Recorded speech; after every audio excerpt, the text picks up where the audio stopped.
There have been a number of raids at Connecticut smoke shops lately, targeting hundreds of pounds of illegal pot products. News 8 political reporter Mike Cerulli shows us what's happening and how lawmakers are getting involved. Mike.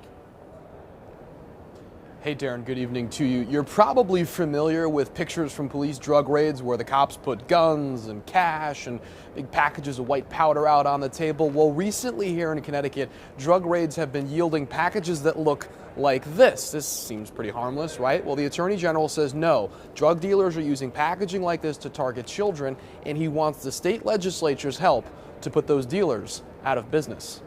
I think in any town or city across Connecticut, if you walk into a smoke shop, more likely than not, you are going to see illegal products being sold. A statewide epidemic of unregulated cannabis products being sold out of smoke shops and convenience stores has been the target of action by authorities across Connecticut. Raids conducted in part by the Attorney General's office have discovered contraband cannabis being sold in familiar packaging. We've even seen products that go so far as mimicking common snack foods that all of us are used to: Doritos, Cheetos, Oreos. Aside from being sold in misleading packaging, Tong says the products being found in the raids have much higher levels of THC than is legal in Connecticut.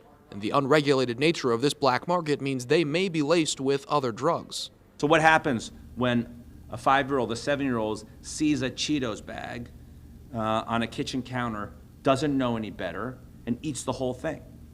They don't just get sick, they go to the hospital. On top of the threats posed specifically to children, one of East Hartford's top cops says raids of illegal cannabis operations sometimes reveal ties to other criminal activity. Investigations have revealed some other nefarious activity as well. One tends to lead to the other.